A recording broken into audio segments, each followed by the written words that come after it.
Yeah. Hey, we can only go to that well so many times.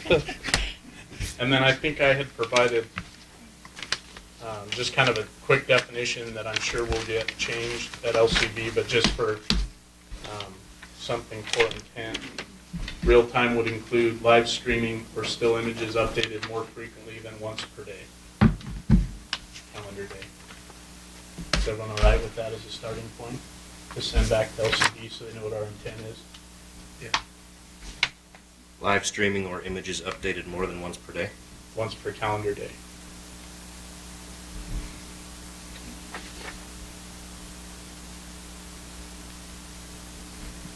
Okay. And then the only other change I had is if we want to consider a private property exemption, which would be page 18, 3, it would be a new sub D. So I had jotted down conducting survey and management activities on private land. But my two flankers are going to have to advise me on that because this was their bailiwick. Yeah, that's fine. I think that's probably enough to give LCD to know the intent. Chairman Drew, if I may, I guess I see both sides in that. One being that the burden of proof is still on us in the beginning paragraph that says for the purpose of hunting. But I do understand Commissioner Morai's concerns because it talks about evidence of an act constituting a violation includes without limitation flying slowly at low altitudes, hovering, circling, or repeatedly flying over a forest, marsh, field, woodland, rangeland, blah, blah, blah. Would there be an appetite for amending those things that are considered evidence of it, or just leaving those in and putting in a private land exemption for a Section 8 or Section 6 as we were just talking about? So are you suggesting that under, I guess it'd be Section 2, where it says over a forest, marsh, field, woodland, it would say private land is exempt? Is that where you're going with that? Or just amending some of those things that are now considered evidence of an act, like flying slowly at low altitudes, hovering, circling, or repeatedly flying. I assume those were put in there as a means of helping us prove a case against someone who's doing this wrong, doing this nefariously. But I wonder if that's where your discomfort is coming from in wondering about those terms, circling, repeatedly flying, that kind of stuff. And if that's what concerns you beyond the for the purpose of hunting. Go ahead, phrase. I guess the thing that it kind of gets down to is that, for me, is that there are some exemptions in here already. All of Section 3 pertains to the exemptions. And so I think the private land exemption, in my mind, is a valid one. However, if we're not going to put that exemption in there, either take all the other exemptions out or add this one. And we could be started down a road where we need to add for something else, and we need to add for something else. That's why I'm kind of, if we're going to go down the path that this may not be appropriate to put in this exemption, maybe we need to take out the exemptions that are above that. Take out all of Section 3.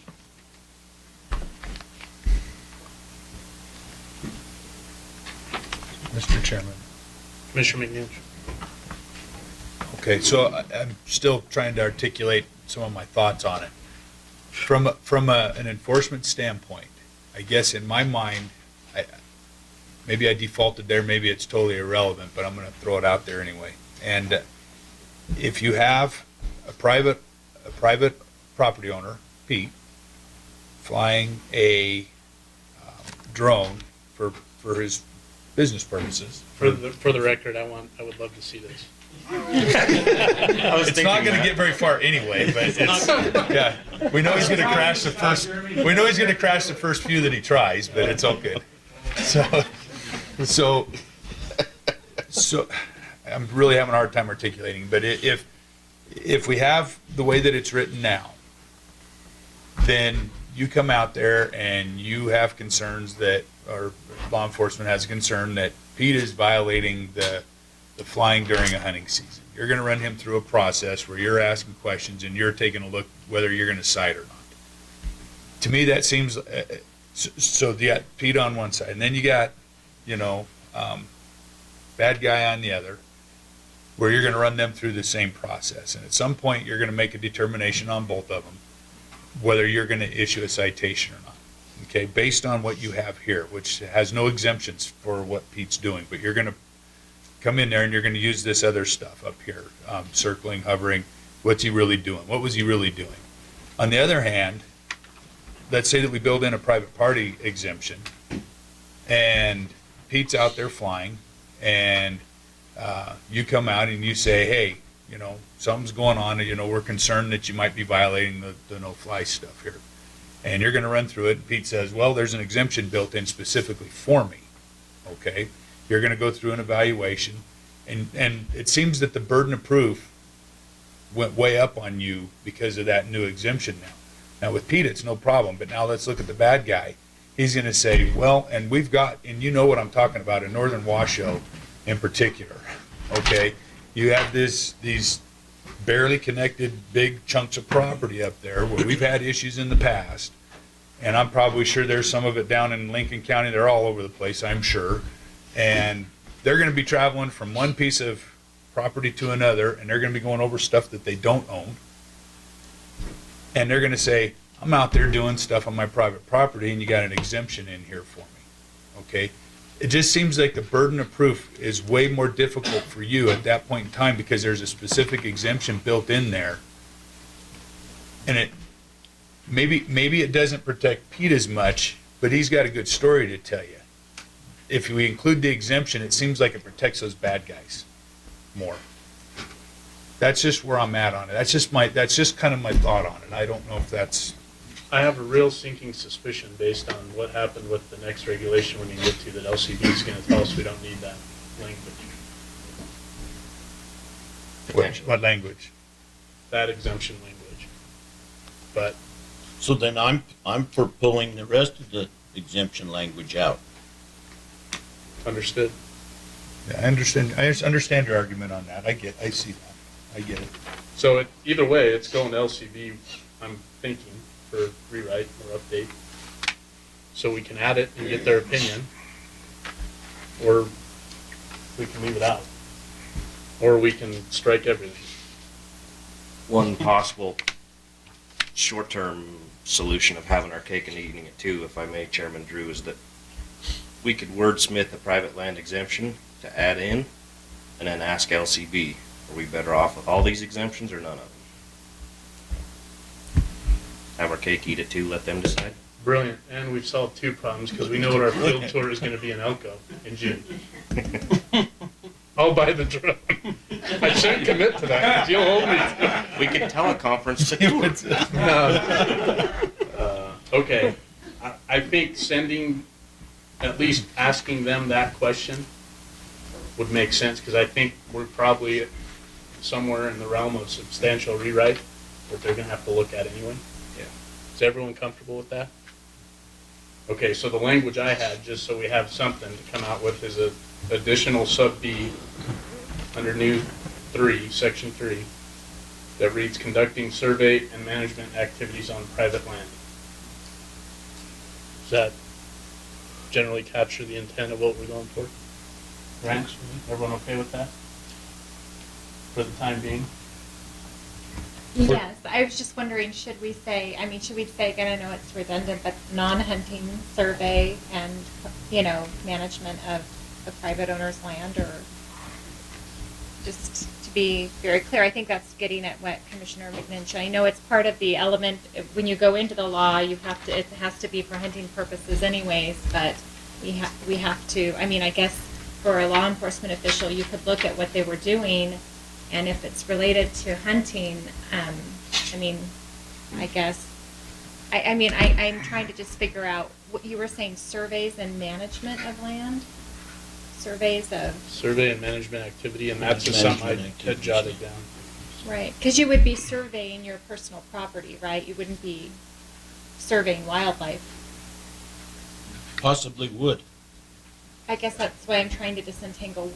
And what would you be doing that for? Just for issues with wildlife and your cattle or things like that? Commissioner Young brought up a point, is that I know I have wildlife on the property, and I hate to bring this into a deal where I'm talking about me and our property. This could be, Anybody. hypothetically, could be anyone, okay? And I have a disagreement with, I want to go for some incentive tags or some landowner tags. And I have a disagreement with the department as to how many animals are there and how many trophy animals are there. So I want to make sure that I know what's there. And if I happen to own a drone, that may be the most economical, most efficient way to do that. A devious mind. And that's, you see where Yeah. Commissioner Young made, I got to throw in something here, Tyler. I asked Commissioner Morai one time how many landowner tags he had with his ranch operation. This is a true story. He said, I'd be eligible for a lot of them, but I will never put in for them while I'm on his commission. So there's where his ethics are. But not everybody's like you, Pete. So I totally get your point. does that, Commissioner Hubbs, does that answer your question as to why you would specifically be, you could maybe even be calling it hunting Right. for the wildlife, because you're actually searching for them to find out if they're on your property and how many of them there are. There are more, Chairman Drew, or Chairman Hubbs, there are more and more landowners who specifically want to manage for wildlife, better improve their property for the benefit of wildlife, whether it be just because they like seeing wildlife or from a financial standpoint of conducting hunts or, an outfitting operation on the private land or attracting animals for incentive tags or whatever they're, I like to think that's a way of the future of landowners managing more for wildlife than they have in the past. Is that fair to say? Fair.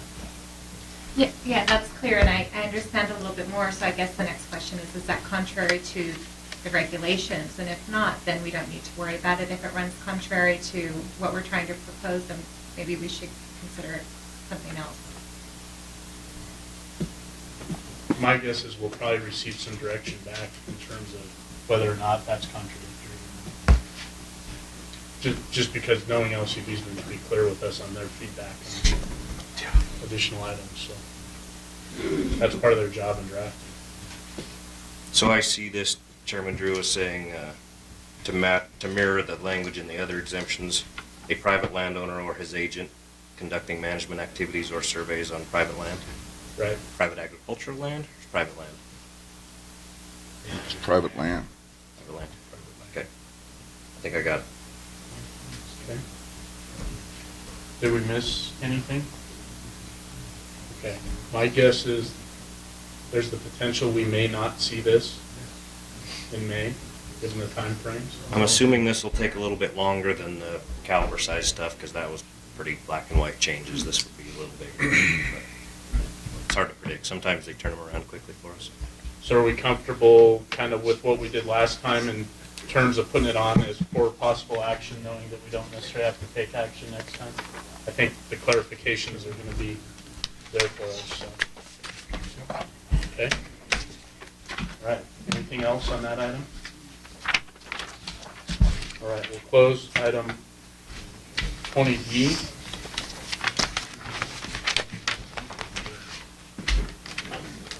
Okay. All right, we'll open item 20E. Commission General Regulation 440, trail cams and other devices, LCD file number R012-16, Chief Game Warden Tyler Turnipseed, workshop, public comment allowed. The commission will hold a workshop to consider a regulation relating to amending Chapter 503 of Nevada Administrative Code. The proposed regulation change is intended to restrict the use of motion and heat sensing cameras that are left for a period of time and not held in the hand. The proposed language would prohibit the use of trail cameras to locate or observe big game mammals for the purpose of hunting from August 1st to December 31st. The Commission directed the department to develop this regulation at the September 2013 meeting. So this is something, as in the description, that the Commission directed the department to do a long time ago. It never did get drafted through LCB. This thing might pass and it may crash and burn, but my intent was to bring it back through this process because that was the direction of the Commission at that time, and I want to honor that direction. That does not mean that what we have before us today is ultimately the way things are going to go, as you have seen already today. So Tyler, I'll turn it over. I would anticipate with this one that there may be another workshop, only because what I asked Tyler to do is provide the language to LCB that was passed in 2013. And I think today what you'll hear is a lot of different ideas and concepts being forwarded. So what I'd like to get from the audience is just kind of a general sense of what they're in support of, what they're not in support of, in terms of the CGR that's in front of us in part or in whole.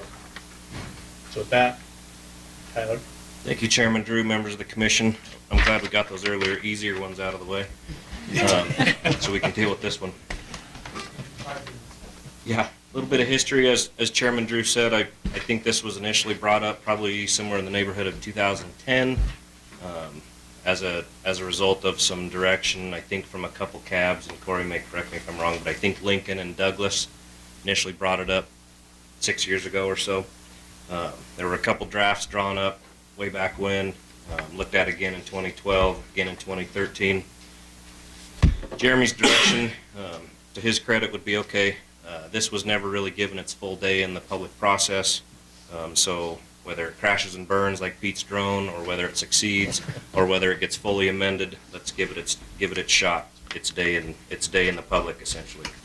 So what Chairman Drew requested of me was to go back to the 2013 agenda, or the 2013 minutes, pull up the 2013 draft, and then add in the motions made at that final, or at that meeting about this regulation in 2013. So what I started with was, well, here's a couple pictures that kind of show what they do. I'm sure everybody in the audience knows what trail cameras do. But started off with this language and then added in a couple motions. One, I believe, made maybe by Commissioner Wallace, that dealt with private land, wildlife use of that private land, documenting that.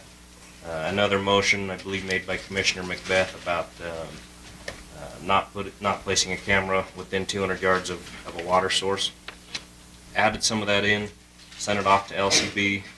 LCB massaged it, changed it around quite a bit from what I had put in it, and this is the product that we got back from LCB. And I'll touch on the highlights.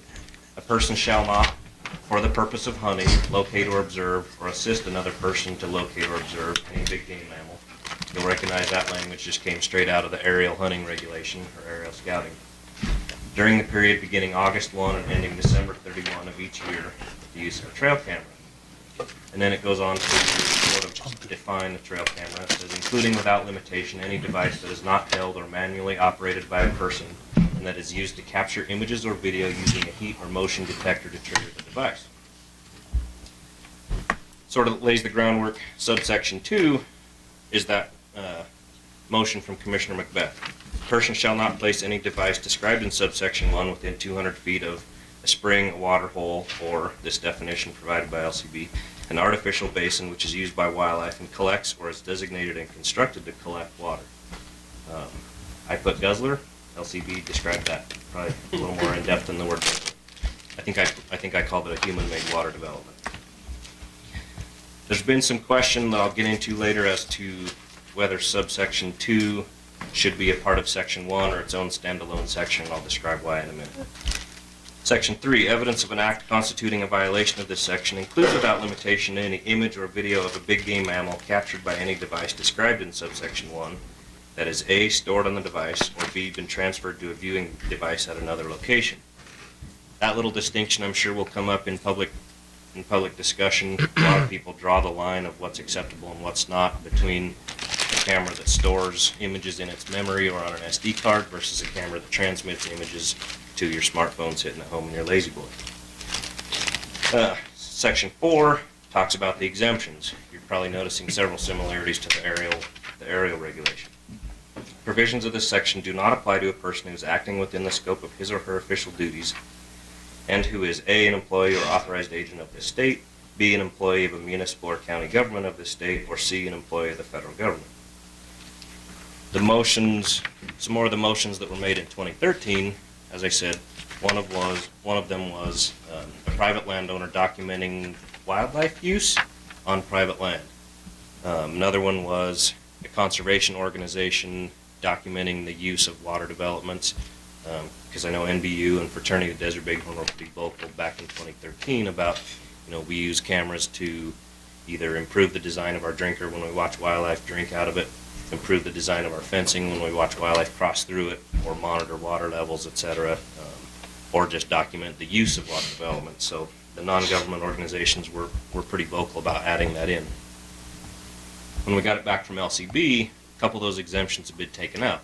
The private landowner documenting use of agricultural fields and the conservation organization documenting use of water developments. In talking to LCB as to why those came out is because that little phrase back in the beginning, same phrase that we talked about in the aerial regulation, for the purpose of hunting.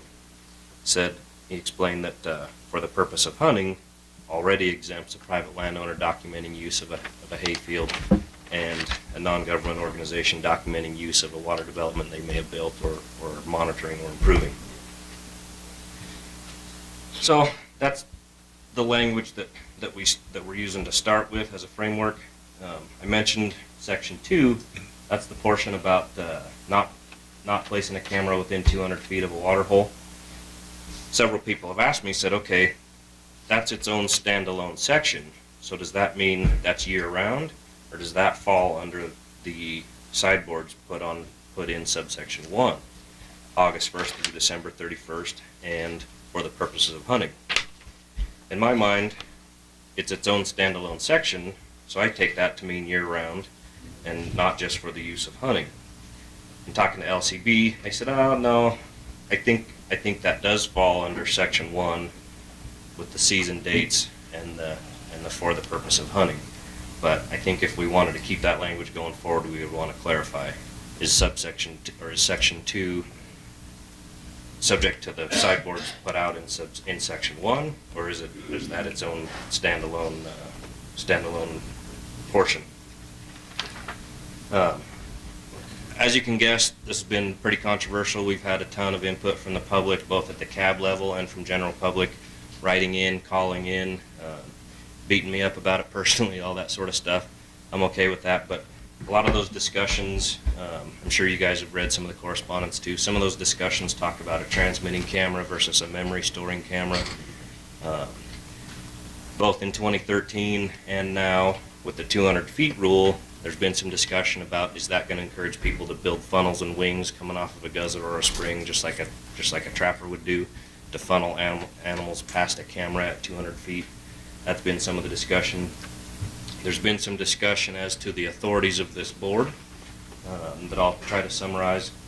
If Section 2 is its own standalone section and simply prevents placing a camera within 200 feet of a water hole without those sideboards of hunting, there's some question as to whether or not the commission has the authority to regulate that. You guys know the commission authority talks about regulating hunting, fishing, trapping, and boating. So would the placement of a camera year-round fall under your authority? Again, not a lawyer, but there are two arguments there. One would say no, you guys don't have that authority because if you're talking about putting a camera out in April, there's no hunting going on, so you don't have that authority. The other school of thought is, of course you have that authority, because if a camera is hindering wildlife from coming and watering there, or the wildlife displacement or wildlife harassment piece, then that clearly is under your authority. Part of that argument comes back to the statute that talks about camping within 100 yards of a water hole. And I'll read that. It's a state law. It's in statute. It says it's unlawful to camp within 100 yards of a water hole in such a manner that wildlife or domestic stock will be denied access to such water hole. It's pretty easy to make the jump that says clearly that's about preventing wildlife and or livestock from coming to water at a watering hole because you're camped there. And clearly a person could make the argument that if a camera that flashes, and of course now they're a lot better with infrared where they don't flash, but if wildlife is being displaced because there are 5 cameras on a water source, that does fall under your purview, just like this camping at a water hole. Now granted, the camping at a water hole piece is in statute. Obviously the legislature has broader authority than the Wildlife Commission to impose that, so that argument could go either way with our lawyers. Several people have questioned our ability to enforce this, and it is a can of worms. The burden of proof is huge in this. Number one, the burden of proof to prove whose camera it is. We struggle with trying to meet that burden of proof in trapping as well. When you walk up to a trap, even if there's something wrong with the trap, you have to prove whose it is. The same is true of a camera on a water source, but probably even bigger, because a trapper is going to come back to that spot and check his trap. The person checking this camera may not come back to check his camera for a month, especially if it's the transmitting type that they don't drive out and check. So there are some enforcement concerns. That's the first burden of proof. The second burden of proof is that it's used for hunting. Obviously there are some obvious defenses there. A person says, oh, I didn't put that camera out to hunt, I put it out because I like to watch feral horses drink water, or I'm a coyote enthusiast, or a bird watcher, or I'm monitoring the water level in this tank so that I can come fill it back up when it gets low. Second potential problem with enforceability. And don't get me wrong, I'm not saying we could never make a case on this, but it would just be a big hurdle. Some of these things I think end up being as more of a preventive measure to prevent the 95% ethical, honest sportsman from doing this stuff, even though it may be hard for us to actually ever go out and write a citation on it.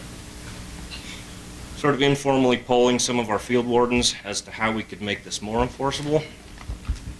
One of them, who I put a lot of stock in what he has to say and advice, said, if you totally rewrote this and said, rather than looking at is it used for hunting to locate or observe big game mammals, strike that out, get rid of that burden of proof, and just say it's illegal to place the camera. Make the illegal part placing the camera rather than using a camera to locate wildlife. Clearly an easier burden of proof. Maybe some questions as to whether the commission has that authority to prevent someone from placing a camera if you don't specify for hunting or for observing big game. But the elements of the crime, much easier to prove if you say it's illegal to place a camera within 200 feet of a water hole from August 1 to December 31st. Short and sweet, very well defined. You walk out and you find a camera that's within a water hole or within 200 feet of a water hole during those season dates, it's illegal. We probably need an AG's opinion as to whether the commission has that authority to make a blanket statement like that, but food for thought and what's more enforceable and what's not. It's about all I have. I'll lob it out there and let everyone else bat it around. Public comment, as I said, has been pretty heated over this. For years we've had one camp barking in our ears saying, when are you guys going to do something about trail cameras? They're out of control. And a lot of that comes from depending on what part of the state you live in or what part of the state you hunt and recreate in. If you live in Elko County and you primarily hunt